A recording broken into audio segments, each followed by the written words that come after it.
এটা কত সালে আসছে? বরিশাল বোর্ড 2022 সাল, তাই না? জনাব মাহমুদ আলী একজন শিক্ষক, তাই তো? তার জমানো 1,75,000 টাকা 3 বছরের জন্য ব্যাংকে জমা রাখতে চান। মানে কি, এটা কি পাইলাম বলো তো? পিভি পাইছি। কি পাইছি? পিভি, বর্তমান মূল্য পাইছি 3 বছরের জন্য। কত এর মান পাইলাম? কত? 3। তুবা ব্যাংক তাকে 9% হারে বার্ষিক সুদের প্রস্তাব দিচ্ছে। কোন ব্যাংক? একটা ব্যাংক, তুবা ব্যাংক। বলছে আপনার তো এত টাকা আছে, আপনি একটা কাজ করেন, 3 বছর আমার কাছে রাখেন, আপনার আমি 9% বার্ষিক সুদ দিব। কত? বছরে একবার সুদ দিবে, তাই তো? 9% দিবে। অপরপক্ষে সাফা বলতেছে আপনি আমার ব্যাংকে রাখেন, 8.5% সুদ দিব। তাহলে মাসিক চক্রবৃদ্ধি, অর্থাৎ কি মাসে মাসে সুদ দিবে, আর ওটা হলো বছরে একবার সুদ দিবে। প্রশ্ন বোঝা হয়ে গেছে না? হ্যাঁ, এখন আমরা আসি, সাফা ব্যাংকে থেকে 3 বছর পর কত টাকা পাওয়া যাবে নির্ণয় করো। সাফা ব্যাংক থেকে 3 বছর পর কত টাকা পাওয়া যাবে? এখানে প্রশ্ন চাইছে কি, সাফা ব্যাংক 3 বছর পরে কত টাকা পাওয়া যাবে, অর্থাৎ সাফা ব্যাংক 8.5% সুদ দিবে, মাসে মাসে চক্রবৃদ্ধি সুদ দিবে 3 বছর, তাই তো? পাইছি না? সব কিছু পাইছি। আমরা ইসে সূত্রে আসি, মানে অঙ্কে আসি। আমাদের কি দেওয়া আছে দেখো তো? বর্তমান মূল্য 1,75,000, সুদের হার আয় 8.50%। মানে এটা আমরা কিসে নিব? নিব কিসে? দশমিকে নিব। দশমিক নিয়ে পারো? ভাগ একে করে দিন। কি কারে ভাগ দিব? 8.5-এ। 100 রে নাকি? হ্যাঁ, দিয়ে 100 ভাগ। 100 ভাগ 8.50, তাই তো? এদিকে 5, এদিকে 50 ভাগ। আরে মেয়ে, ওইখানে 8.5 দিছে না? হ্যাঁ। হ্যাঁ, কি দিছে? উদ্দীপকে 8 আট দিছে। দশমিক পাঁচ না, 8-এর পরে দশমিক দিছে, তার আবার 5, তার মানে 5-এর পরে শূন্য আছে। হুম। এটা বুঝেন না আপনি? এটা না বুঝলে তো সমস্যা। তা তুমি কি করবা? তুমি কি এই 8.50টা কি 8.50 দিয়া তারপর 100 দিয়ে ভাগ দিবা? হ্যাঁ, হুম। হ্যাঁ। কি করতে হবে? এই 8.50টা দশমিকে নিতে হলে কি 8.50টা কি দিয়ে ভাগ দিবা?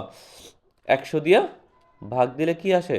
0.085, তাই তো?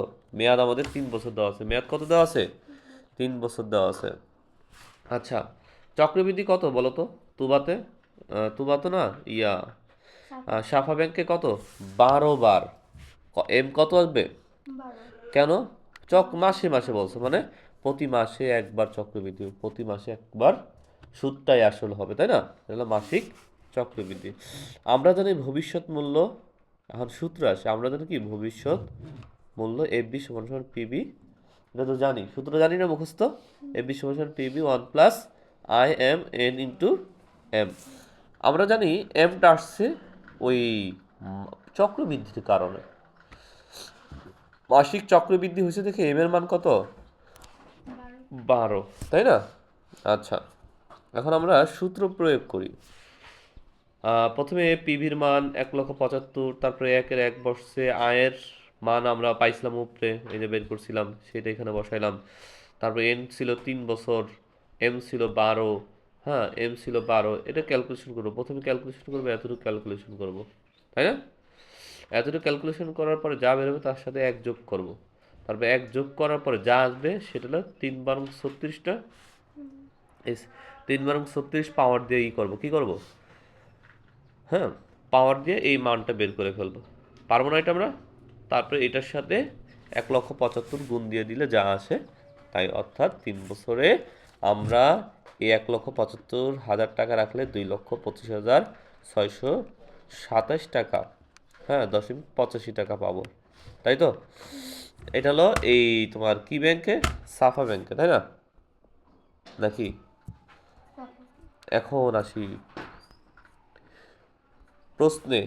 4 নম্বর প্রশ্নে, কোন ব্যাংকে টাকা জমা রাখা জনাব মাহমুদ আলীর জন্য সঠিক সিদ্ধান্ত হবে বলে তুমি মনে করো? গাণিতিকভাবে মতামত দাও। কোন ব্যাংকে টাকা জমা রাখলে, হ্যাঁ, জনাব মাহমুদ আলীর জন্য সঠিক সিদ্ধান্ত হবে বলে তুমি মনে করো? গাণিতিকভাবে মতামত দাও। কোন ব্যাংকে? তাহলে আমার দুইটা ব্যাংকেরই লাভ জানা লাগবে। এই ব্যাংকে আমি সাফা ব্যাংকে রাইখা দেখলাম কি 2,25,000 দিল, এখন ওই ব্যাংকে রাইখা দেখি কত টাকা দেয়, ওইটা সূত্র অ্যাপ্লাই করি। আমাদের বর্তমানে 1,75,000 টাকা রাখবো কার ব্যাংকে বলো তো? তুবা ব্যাংকে। হ্যাঁ, সুদের হার কত? 0.09, তাই না? আমাদের ওরা দিতে চেয়েছিল কত? 9%। এরা আমরা কি করব? হ্যাঁ, ভাগ দিব কি? 100 9 রে কি 100 দিয়া ভাগ দিব, তাই না? 9 রে কি 100 100 দিয়া ভাগ দিব, আসে কত? 0.0, হ্যাঁ, শূন্য না। আচ্ছা, বছর সংখ্যা কত? 3 3 বছর। আমরা জানি ভবিষ্যৎ মূল্য এবি সমান সমান পিবি অন প্লাস, আর এখানে বার্ষিক চক্রবৃদ্ধি বলছে লেখা এম আসবে না, বছরে একবার সুদ দেবে, সেটা আবার চক্রবৃদ্ধি হবে, তখন এম এর কথা আসবে না। যদি মাসিকের কথা বলতো, মাসিক কোনো 2 মাস পর পর, 3 মাস পর পর, 6 মাস পর, তখন আমরা এম ব্যবহার করতাম, নাকি বুঝি নাই? এখন আমরা পিবির মান কত? 1,75,000, ওয়ান দিলাম, আয়ের মান দিলাম, দিছি। এন কত ছিল? 3 ছিল না? তাহলে আমরা কি করব? আগে আমরা 1 প্লাস 0.09 যোগ করব, যোগ করার পর যা পাবো সেটাকে পাওয়ার 3 দিব। কত দিব? পাওয়ার 3। তারপরে পাওয়ার 3 দিলে 1.295029, মাঝে মাঝে পুরোটাও ধরে দেয়, মাঝে মাঝে 5টা সংখ্যা নিয়ে নেয়। কথা বুঝতে পারছি? এখন তুমি যেটা পাইছো 1.295029, এটারে 1,75,000 দিয়ে গুণ দিব, 2,26,000 পাচ্ছি। আমরা কত পাচ্ছি? 2,26,000। আর ওইখানে পাইছিলাম কত বলো তো? 2,25,000 হ্যাঁ, 2,25,000 2,25,000 আর 2,26,000। আমি এবার রাখবো কোন ব্যাংকে বলো তো? 2,26,000 হ্যাঁ, 2,26,000টাই রাখবো। হ্যাঁ, এখানে আমাদের এখন কিছু কথা লেখা দিতে হবে, যে আমরা এখানে আহ, কত টাকা বেশি কম পাইছি। হ্যাঁ, এখন তুমি বলো, স্বাভাবিক যেখানে টাকা বেশি সেখানে আমরা কি রাখবো? ব্যাংকে জমা রাখবো। ব্যাংক যেখানে টাকা বেশি পাচ্ছি সেই ব্যাংকে তো টাকাটা জমা রাখবো, অন্যথায় তো রাখবো না। রাখবো নাকি? না। বুঝতে পারছো?